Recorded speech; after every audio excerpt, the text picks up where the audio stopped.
Sumsel 24 jam hari ini. Selain tempat wisata yang indah, Kota Pagar Alam juga memiliki komoditas yang menjadi andalan seperti kopi Robusta. Kopi yang dikembangkan sejak zaman penjajahan Belanda ini terus dilestarikan petani lokal. Jansyah, petani kopi yang tinggal di Kelurahan Joko, Kecamatan Dempo Tengah, Kota Pagar Alam bersama temannya hampir setiap pagi menjemur kopi dengan alas terpal. Jika kopi sedang panen, petani kopi ini pergi ke kebun untuk memetik kopi berwarna merah dan selanjutnya dilakukan proses pengeringan dan pengolahan. Dari tangan para petani ini, Kota Pagar Alam dikenal dengan kopi nikmat berjenis Robusta. Konon, kopi ini sudah ada dan dikembangkan sejak zaman penjajahan Belanda. Jansyah menjelaskan, kopi Robusta sangat cocok tumbuh di Kota Pagar Alam karena memiliki ketinggian sekitar 1000 mdpl. Untuk satu batang kopi Robusta bisa menghasilkan 1 kg biji kopi, bahkan bisa mencapai 2 kg dengan perawatan maksimal. Jika dikalkulasikan dalam 1 hektar, bisa menghasilkan 2 ton kopi Robusta. Kopi yang ditanam di sini merupakan jenis kopi Robusta. Karena kopi Robusta ini memang dikembangkan dari sejak dulu, dari zaman Belanda kalau tidak salah, tahun 1900-an. Dan kopi Robusta ini memang cocok dengan ketinggian iklim di Pagar Alam ini. Karena di Pagar Alam ini, khususnya di Bukit Barisan atau Lembah Dempo ini, kurang lebih 1000 mdpl. Kemudian untuk hasil, tentu kopi Robusta ini per batangnya kurang lebih 1 kilo, tapi ada juga yang memaksimalkan karena ada program stek, ada stek kopi itu bisa maksimal sampai 2-3 kilo per batang. Dan untuk per hektar kita diestimasikan kurang lebih 2 ton. Reporter dan juru kamera Eko Wahyudi, palfresh.com. Pemirsa, Dewan Pimpinan Daerah Persatuan Intelijensia Kristen Indonesia Sumsel bersama My School Indonesia dan komunitas Palembang Digital melaksanakan vaksinasi kepada tokoh agama. Program 1 juta vaksin yang digelontorkan pemerintah pusat disambut antusias warga Kota Palembang. Seperti yang dilakukan My School Indonesia, lembaga pendidikan ini bergotong royong dengan pengurus PIKI Sumsel dan komunitas Palembang Digital melaksanakan vaksinasi. Setidaknya ada 1000 warga yang ikut dalam program ini. Founder My School Indonesia, Johannes Agus Taruna mengatakan, kegiatan vaksinasi merupakan bentuk dukungan serbuan vaksin yang dicanangkan pemerintah pusat. Untuk itulah, pihaknya ikut berperan dalam menyukseskan program vaksinasi ini. Lebih jauh, kata Johannes, khusus karyawan dan guru My School Indonesia sendiri sudah menjalani vaksinasi. Dengan demikian, pihaknya mengaku siap menyelenggarakan kegiatan belajar secara tatap muka sesuai dengan petunjuk teknis yang dikeluarkan Dinas Pendidikan Kota Palembang. Jadi hari ini adalah vaksinasi untuk masyarakat Kota Palembang dalam rangka ulang tahun Kota Palembang yang ke-1338. Ini adalah kerjasama pemerintah Kota Palembang dengan PIKI. PIKI itu Persatuan Intelijensia Kristen Indonesia. Lalu ada komunitas Palembang Digital dan My School sendiri. Jadi hari ini ada 1.100 orang yang divaksin dan berjalan dengan sangat lancar dari pagi tadi jam 8 sampai jam 12 siang. Semua dari masyarakat umum. Jadi kami berterima kasih boleh berperan mengambil partisipasi untuk supaya Palembang sehat ya. Jadi banyak yang tervaksin dan kita segera kalahkan corona. Sementara itu, Sekretaris DPD PIKI Sumsel Adi Santoso mengatakan ada 1.100 orang untuk tahap pertama yang divaksin. Selanjutnya vaksin kedua akan dilaksanakan Agustus mendatang. Lebih jauh dia menjelaskan vaksinasi difokuskan kepada tokoh agama di lingkungan gereja di Kota Palembang serta kaum lansia. Meski demikian, pihaknya tetap memberi kesempatan kepada masyarakat umum untuk ikut divaksin. Reporter dan juru kamera Sri Depi, palfresh.com. Pembangunan Rumah Sakit Umum Daerah di Kabupaten Pali menjadi program prioritas Bupati Pali Heri Amalindo. Pembangunan rumah sakit dilakukan sebagai upaya meningkatkan pelayanan kesehatan.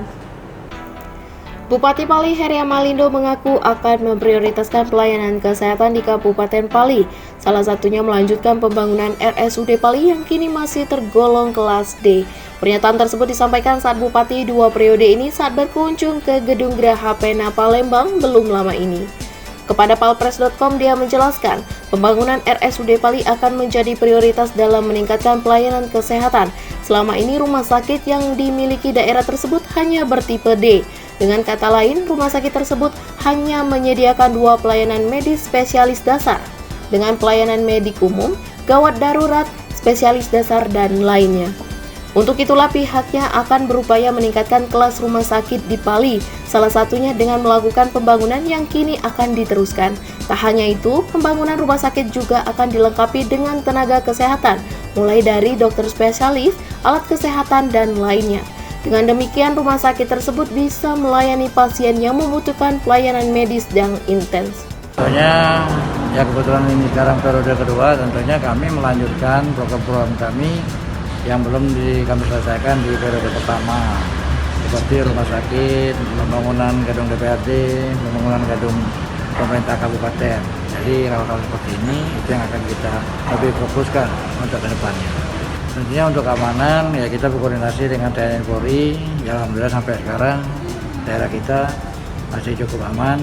Ya kalau kejahatan biasa, tapi ini jelas persentasenya tidak begitu mencolok dan tidak mencolok. Ya tentunya kalau sekarang ini sudah mungkin tahun ketiga kami bangun. Ya ke depan selama ini rumah sakit kami yang ada itu rumah sakit tipe D. Nah artinya kalau tipe D, Bapak Ibu kan tahu artinya untuk tempat tidur, tempat jumlah layanan kita kurang. Nah, dengan berkembangnya kita menjadi ibu kota kabupaten, dan kita meningkatkan rumah sakit kita dari tipe D menjadi tipe C, sehingga kita bisa menampung pasien-pasien yang ada di Kabupaten Pali. Reporter dan juru kamera Sri Devi, palpres.com. Berita terakhir Sumsel 24 jam hari ini. Setelah sempat viral di sejumlah media sosial, 3 pelaku yang membegal bocah 10 tahun akhirnya ditangkap polisi. Dalam video berdurasi 42 detik ini, ketiga pelaku berboncengan satu motor ini memaksa korban menyerahkan ponsel yang ada di saku celananya. NF, FS, dan RP hanya tertunduk saat sejumlah wartawan mencoba memotret wajahnya saat gelar perkara di Mapolrestabes Palembang belum lama ini. Ketiga sahabat ini diduga sudah melakukan kekerasan dan perampasan terhadap bocah 10 tahun di Jalan Aryodila, tepatnya di belakang SMP Negeri 3 Palembang. Aksi yang dilakukan para pelaku ini terekam dari kamera pengintai dari rumah warga yang ada di lokasi kejadian. Dari video tersebut, ketiga pelaku yang berbonceng satu motor ini berbalik arah dan merampas ponsel korban yang ada di saku celananya. Dalam gelar perkara tersebut, Kapolda Sumsel Irjen Pol Profesor Dr. Eko Indraheri memberikan pencerahan kepada ketiga pelaku begal terhadap bocah tersebut agar berpikir jernih dan tidak mengulangi perbuatannya. Sementara itu, Kasat Reskrim Polrestabes Palembang Kompol Tri Wahyudi mengatakan bahwa ketiga pelaku ini ditangkap atas laporan korban dan viralnya aksi pelaku di media sosial. Berbekal itulah anggota berhasil mengamankan ketiganya saat sedang nongkrong tidak jauh dari lokasi kejadian. Dari hasil interogasi petugas, hasil barang rampasan tersebut dijual sebesar Rp700.000 dan digunakan untuk membeli sabu. Kami Polrestabes Palembang dengan jajaran yaitu Polsek Hilir Timur 1, alhamdulillah kami berhasil mengamankan para pelaku yang 365 yang dengan korbannya anak-anak usia 10 tahun yang sedang viral juga, yaitu dengan cara pelaku mengambil HP korban, memaksa dan memukul korban di TKP. Dan TKP terekam di CCTV salah satu rumah di sana. Alhamdulillah kami dari kemarin sampai tadi malam bersama dengan Polsek juga gabungan berhasil mengamankan 3 orang pelaku, yaitu inisialnya F, R, dan N. Pelaku ini setelah mengambil HP korban, dia langsung menjual melalui OLX kepada Mr. X. Sedang kami cek, kami kejar, dan hasilnya sebesar 700.000, mereka belikan sabu untuk mereka pakai. Itu dari pengakuan dari ketiga pelaku. Reporter dan juru kamera Kurniawan, palpres.com. Demikianlah berita Sumsel 24 jam hari ini. Bagi pemirsa yang ingin tempatnya dikunjungi atau diliput tim Sumsel 24 jam, silakan tulis di kolom komentar. Jangan lupa untuk mendukung program kami lainnya di YouTube channel Palpres Official seperti podcast Cukup Pedes, Budak Lorong, Basing, Ternyata Bukan Mistis, dan Ruang Cerita bersama Kakak Juli. Saya Sri Devi, sampai jumpa.